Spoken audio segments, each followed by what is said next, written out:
और हर प्राणी के लिए 7 दिन में जन्म लेना है, 7 दिन में संसार छोड़ के जाना है।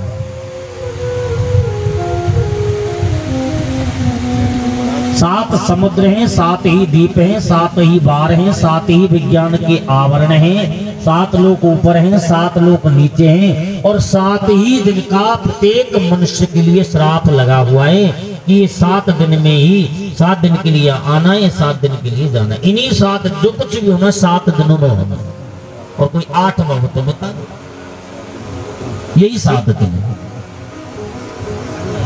इसीलिए श्रीमद् भागवत महापुराण की जो कथा है वो 7 दिन के लिए ही बताई गई। जाना सबको है,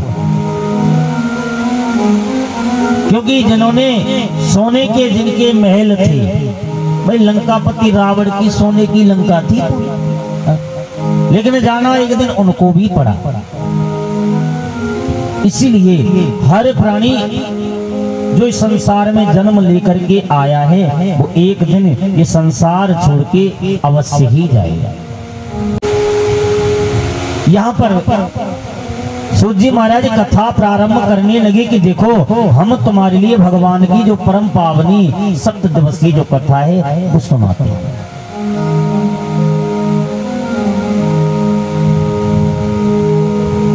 क्योंकि जीवित व्यक्ति का कल्याण हो कोई बड़ी बात नहीं, लेकिन इस कथा के सुनने से जो जिन्होंने देह त्याग दिया है, शरीर छोड़ दिया है, उनका भी कल्याण हुआ है। धुंधकारी का कल्याण हुआ था। भूत प्रेत पिशाच यक्ष गंधर्व डाकनी शाकनी जितनी भी 10 योनियां हैं, सबका कल्याण करने वाली श्रीमद् भागवत की कथा को बताया है। इसीलिए आज सूत जी महाराज कहते हैं परमात्मा ने 24 अवतारों का यहाँ पर वर्णन आता है,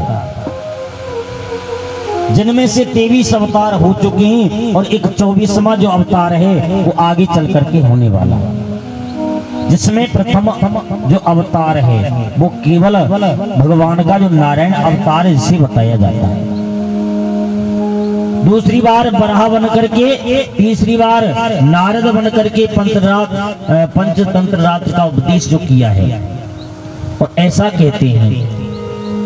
चौथी बार नर नारायण रूप में और यहाँ पर बन करके आई, 5वीं बार कपिल, 6वीं बार दत्तात्रेय, 7वीं बार यज्ञ के रूप में, और 8वीं बार ऋषभदेव के रूप में, 9वीं बार पृथु के रूप में, जिन्होंने पृथ्वी का दोहन किया।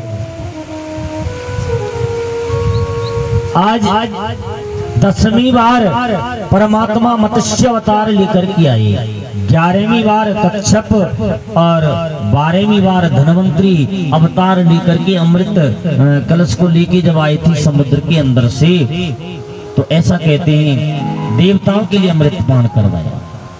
13वीं बार मोहिनी, 14वीं बार नरसिंह और 15वीं बार वामन अवतार लेकर के परमात्मा आए, जिन्होंने राजा बलि से और 3 पग में ही त्रिलोकी को नाप लिया था। ऐसा कहते हैं वामन अवतार। 16वीं बार परशुराम बनकर के आए, 17वीं बार वेदव्यासी के रूप में, और 18वीं बार राम अवतार लेकर के आए, जिन्होंने मर्यादा में रहना मनुष्य को सिखाया। 19वां बलराम, 20वां कृष्ण, 21वां अवतार है हंस अवतार, 22वां हरि और 23वां बौद्ध अवतार, और 24वां जो अवतार है वो कल की अवतार आगे चल करके होगा। कलयुग जब घोर कलयुग होगा, चारों तरफ त्राही त्राही मचेगी, जब जीव जीव को मार करके खाने लग जाएगा। अब ये मानो वही चल रहा है। वैसे तो अभी कलयुग थोड़ा ही निकला है, 5,500 वर्ष के करीब निकला है, 5,400 कुछ वर्ष निकली है, लेकिन आज की स्थिति को यदि देखा जाए तो जीव जीव को मार करके खा रहा है। आगे चल करके तो ऐसा कहते हैं ये परमात्मा के अवतार हैं जो यहाँ पर हुए। लेकिन अब यहाँ पर प्रश्न उठता है कि देखो कथा श्रवण करने से, और कथा को श्रवण कैसे किया जाए, कैसे इसको जीवन में लाया जाए, कैसे इसका जो नियम है नियम पालना की जाए।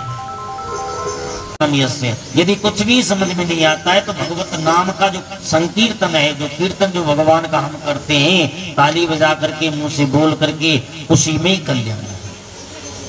सर्व पाप प्रणाशनम, सारे पाप दोषों को और नाश करने वाला है, नष्ट करने वाला है, विनाश करने वाला है। इसीलिए श्रीमद् भागवत की आप रचना करो। तो 4 श्लोक भागवत, चतुर श्लोकी भागवत थी, चतुर श्लोकी भागवत किया और विस्तार कर दिया वेद व्यास जी ने। एक श्लोक के 4500 श्लोक बना दिए, जिनमें संतों की महिमा, भगवान की अवतार, मनमंत्र काल आदि सबको जोड़ दिया।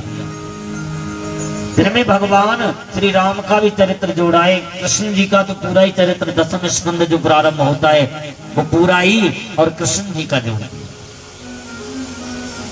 और वैसे भी जब द्वापर युग समाप्त होने वाला था तो उद्धव जी ने पूछा था, महाराज आप तो जा रहे हो लेकिन आपका दर्शन क्या होगा, कि मेरा अंतिम स्वरूप में भागवत में छोड़ करके जा रहा है। 7 दिन तक जो सच्चे मन से हृदय से जो भागवत की कथा सुनता है उसके लिए मेरा दर्शन अवश्य होता है, मेरी भक्ति मिलती है। तो वेद व्यास ने 18,000 श्लोकों में श्रीमद् भागवत महापुराण की रचना की। तो आज नारद जी भी और वहां से प्रसन्नचित्त होकर के और वेद व्यास जी के लिए बता करके वहां से चले गए। अब ध्यान देना।